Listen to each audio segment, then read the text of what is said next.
Hello, and welcome to this Project Diablo 2 guide for mapping.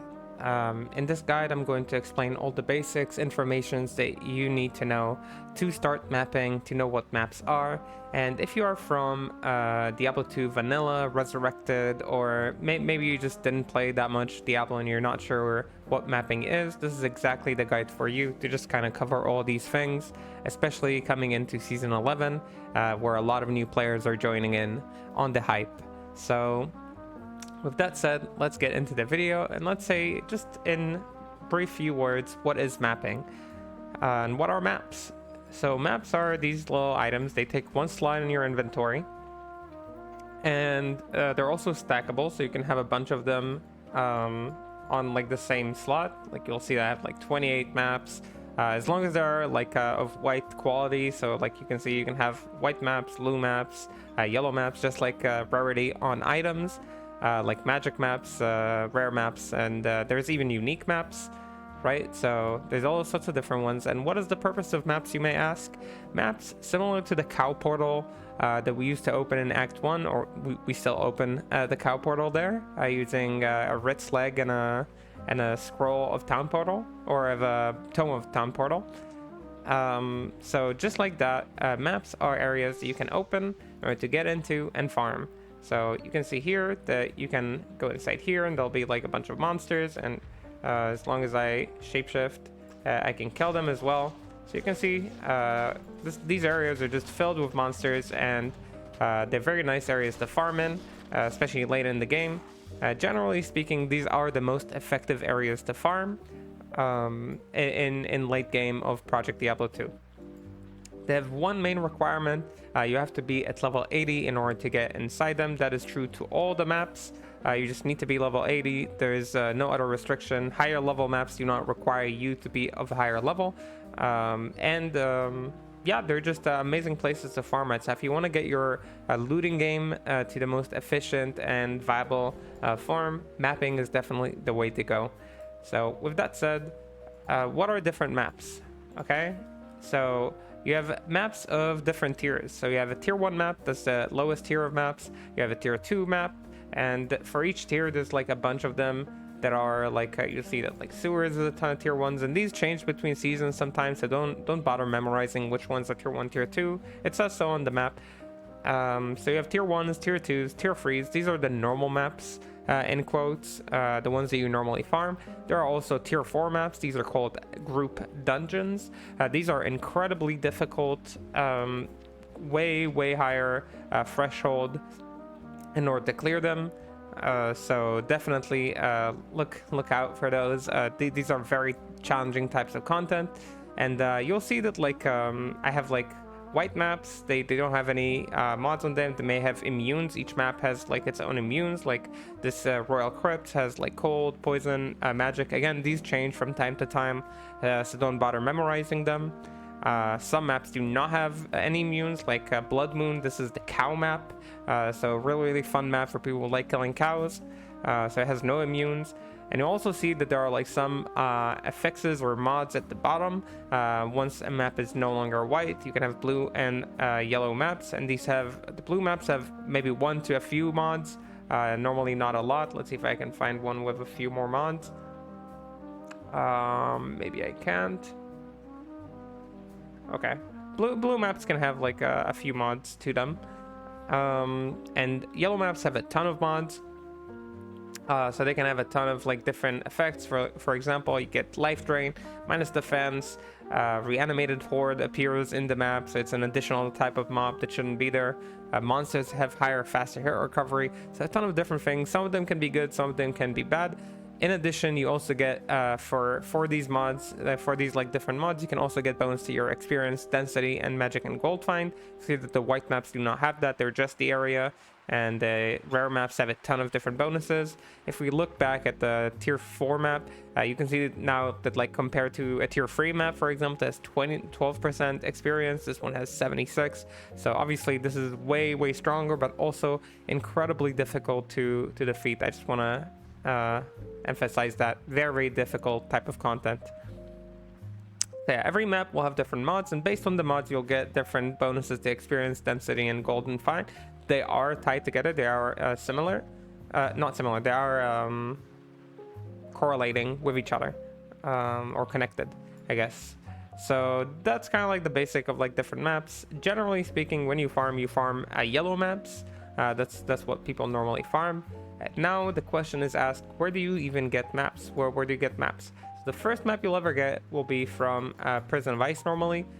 This quest, the third quest, where you save Anya from her ice prison in the Frozen River in Act 5. Once you talk to Anya to finish the quest, she will give you one white map of tier 1. Generally speaking, maps in Lord of Destruction content, in the normal game content, only tier 1 maps can fall, but they can fall. You can like find them, like if you farm Chaos Sanctuary or all sorts of like these areas, you can find a map there, tier 1 maps. Tier 2 and tier 3 maps can only fall within maps already. So if you're in tier 1 maps, then you can find tier 2 and tier 3 maps. Also, you can find maps in Uber Ancients. They drop a bunch of maps usually. So all sorts of bossing content can also drop them. Some of the chests can drop them. So you can find maps in all sorts of places, but if you're farming in LOD areas, they can also only drop tier 1 maps. Okay, so that's kind of like where you find them. Then there's like the how do you change or imbue maps with different properties. So let's talk to Anya.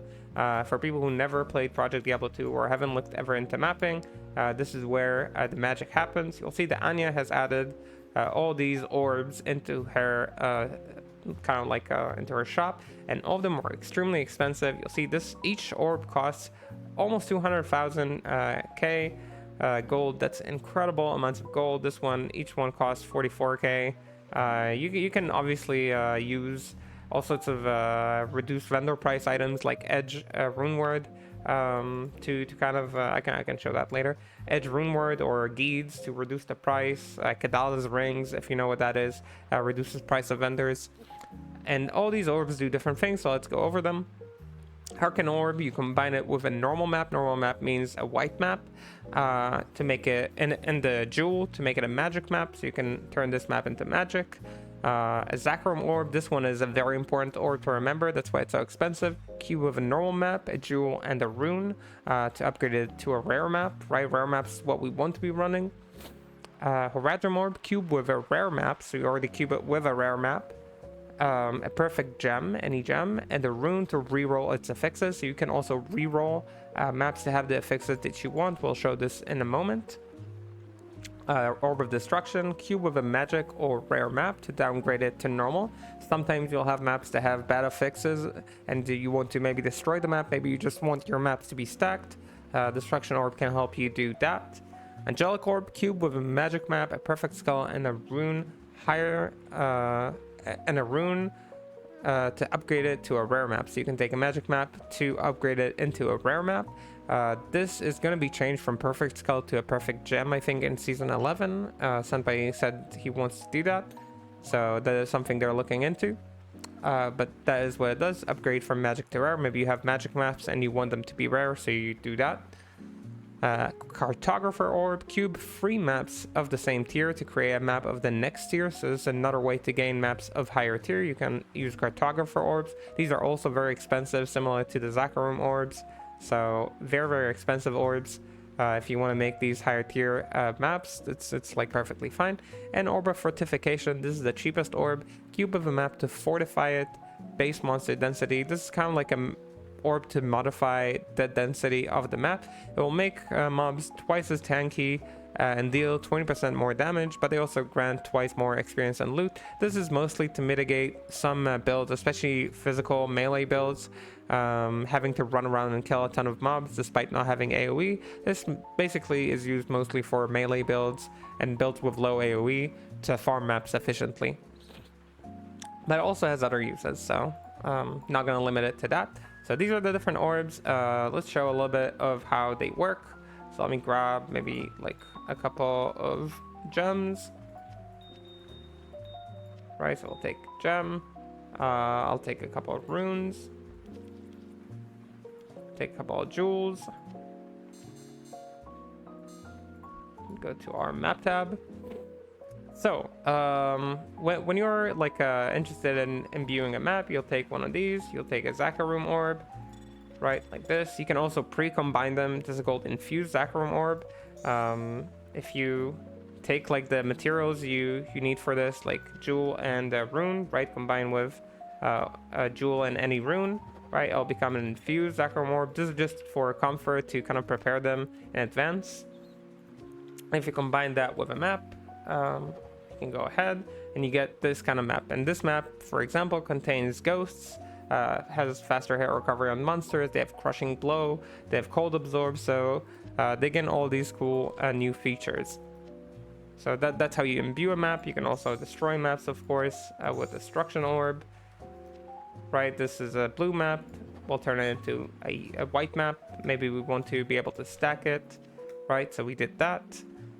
And you can also, yeah, of course, turn these into blue maps. I personally don't do that because that's useless. These are cartographer orbs. These are the ones you take to combine maps to the next tier.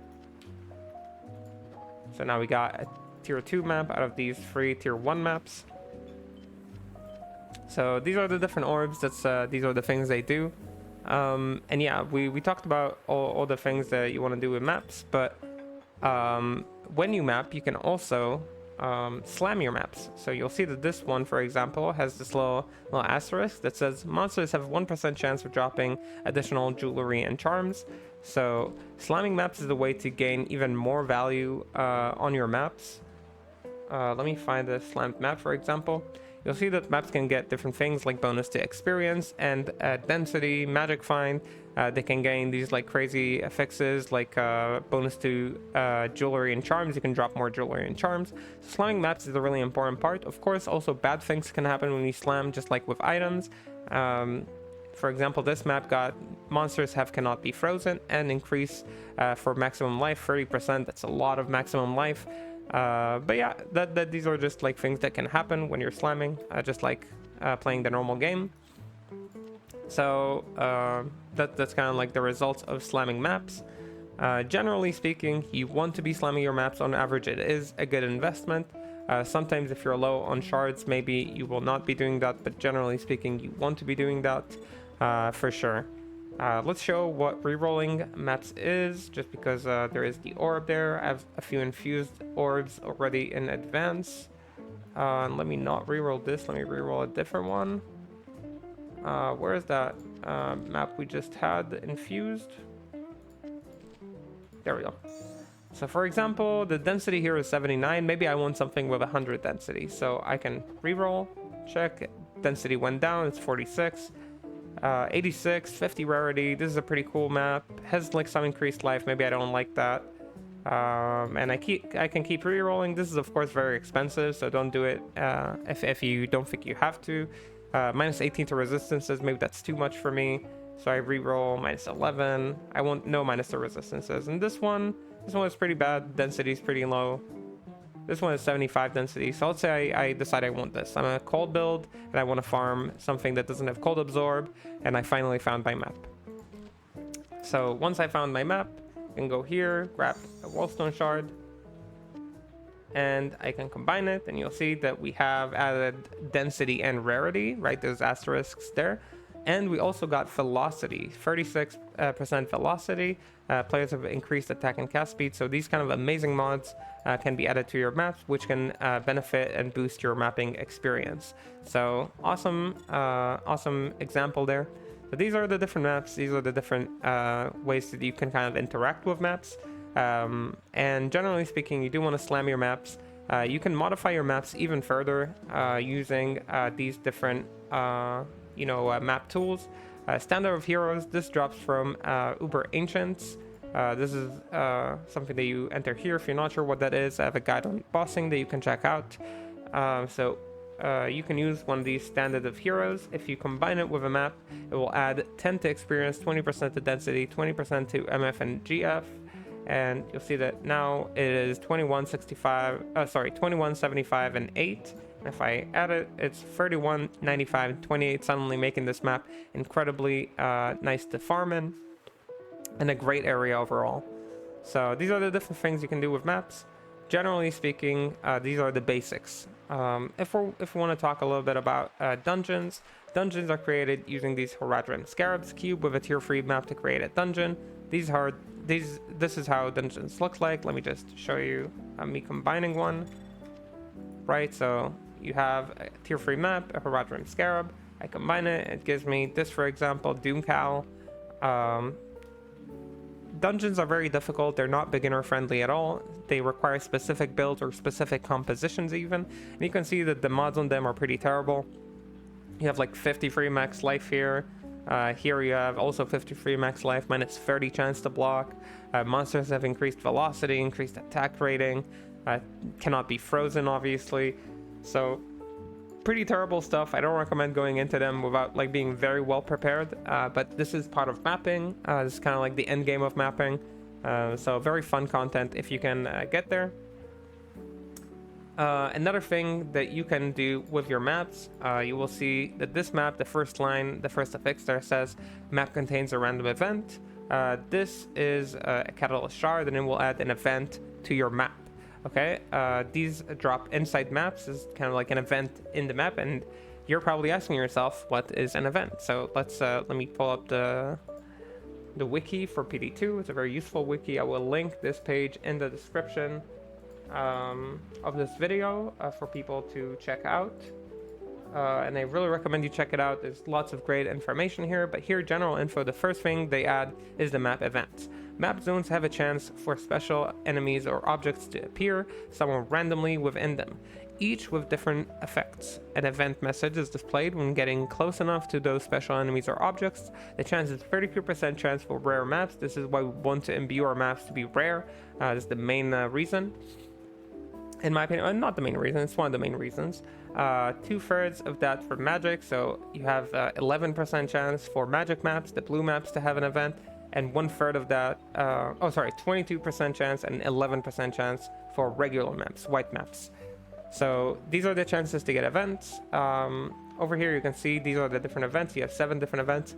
Darkness itself wanders these lands. This is the message that the game will display. A dark wanderer appears and transforms into a random boss or a super unique monster. There's increased damage and health and drops extra wallstone shards. Up to 3 dark wanderers may appear per map event. So you'll see that this is a pretty cool event. Drops a ton of wallstone shards. Usually it drops between, if I remember correctly, it drops between 6 to 15 wallstone shard events if you have 3 dark wanderers. The minimum is 2, maximum is 5. This is just from memory. Second event, evil beckons you from the void. The shadow of Mandalane appears and summons waves of undead. With later waves having many champion and elite enemies, they have chance to drop a splinter of the void. So this is where you get the splinter of the void, which is a material for Rathma. This map event, it gives incredible amounts of EXP, so if you do get this event, many people like to call all their friends to join, so everybody can benefit and gain tons of EXP. This is also referred to as the EXP event or the Void event. An alternate dimension radiates dark synergy. Horizon appears and creates a portal to a new map zone when defeated. The new map will have this will be the same tier or 1 tier higher, up to tier 3. Cannot be a tier 4. It can never be a dungeon than the current map, and will have the same map modifiers.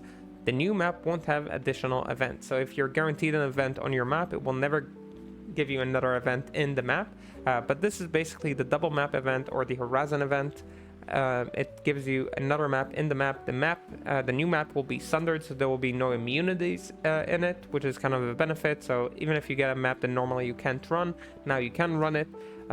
Some people don't like running them, some people run them. It's up to you if you want to spend the time to go into it. But this is the Horizon event. A shrieking, mischievous laughter pierces your ears. A treasure fawns, basically a loot goblin, appears and flees from attacks, dropping some of their treasures each time they take significant damage. They can drop gems, runes, and below. I think they can actually drop even higher runes this one, so this might not be updated. Maps, map orbs, and crafting infusions. Infusions are things they use for crafting. They're kind of like pre-made infused items. Up to 3 treasures, up to 3 treasure fawns may appear per map event. So whenever you get this map event, you're gonna get a bunch of maps. You're gonna get a bunch of gems and runes. that is like very nice way to fill up kind of like your rune and kind of like material inventory.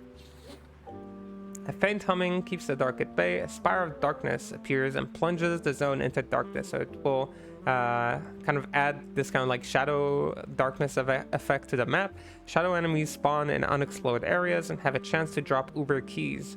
The spire will appear relatively close to the entrance. The number of keys is capped at the maximum of 6 per event. The duration of the event is inversely correlated with how much of the map has been explored.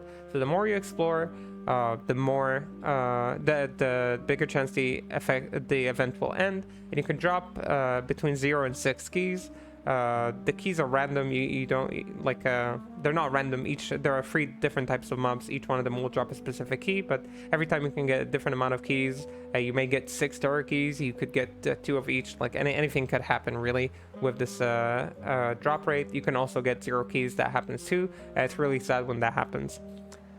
You hear coins being counted nearby. Geed appears and sells 5 unidentified unique items for 1 million gold each. This can be reduced with reduced vendor price. The items may transform into their exceptional or elite versions when purchased. So basically you have an item, it is unidentified, and you don't know which rarity it will be. So for example, you could get gloves, and they could be soul drainers, ghoul hides, or they can be chance gloves. All of them look the same, kind of. They're the same type of item, but in different rarities. So that's basically how this guide works. It also can sell the Cadala's ring, which is unique ring that can only sell from guides. You cannot get it from anywhere else. So look forward to that ring. It's a very unique, cool ring. I personally really like it. A mysterious altar vibrates with potential. An altar of the catalyst appears and spawns a boss monster nearby when clicked. Defeating the monster will allow the altar to be used to create catalyst shards. And these are the shards to guarantee the events, the ones I was talking about all these minutes ago before I went on this Yapta raid. These are the catalyst shards, and they guarantee event maps, event end maps. Catalyst shards cannot guarantee a catalyst event. So if you get a catalyst event, it's only in non-catalyst maps, and in catalyst shard maps you can get any of the other 6 events. These are kind of like the event segment of the video. Events are really important. They are big part of kind of making currency because they add either worldstone shards. They can give you keys that are worth currency. They can give you unique items from guides, and can give you gems and materials for crafting. So again, really nice addition, amazing part of the game, and really recommend that you guys try it and get into mapping. Generally speaking, that is all that you really need to know to get into mapping. I will add that there are unique maps that have specific kind of immune-free zones and like maybe extra stuff to them. So for example, Czar Sanctum is a map that has additional chances to drop charms, so it's called the charm map. Also, Warlord of Blood is a map where you all of the items you drop are already slammed. So all of them are already slammed. That's kind of cool. You have a map for jewels, Fallen Gardens. New unique maps will be added in season 11. So unique maps are really awesome too. They're also really expensive. Generally speaking, most maps are pretty cheap or even go for free, except for cow map normally that is being sold because people love cows and they love killing cows. But yeah, these are the basics of maps. Hopefully this video helps new players to get into mapping. I've been hearing a lot of rumblings of people who want to join in season 11, so hopefully this guide can kind of like help you ease into mapping in Project Diablo 2. If you have any questions, feel free to drop them in the comments below. I will do my best to get to all of them and make sure I answer. If I do have the answer, at least. If I miss something, make sure to note it for other people to learn from. And if you enjoyed this content, make sure to give a small like and subscribe. Drop a comment that says maybe this content is awesome, I love it so much, it's the best thing, it changed my life, it gave me a job, and or maybe it took my job because it's Project Diablo 2 content and that makes people quit their jobs. You know what to say. You'll figure it out. With all that said, thank you for watching. I'll see you on the next stream or video wherever you catch me. And yeah, bye.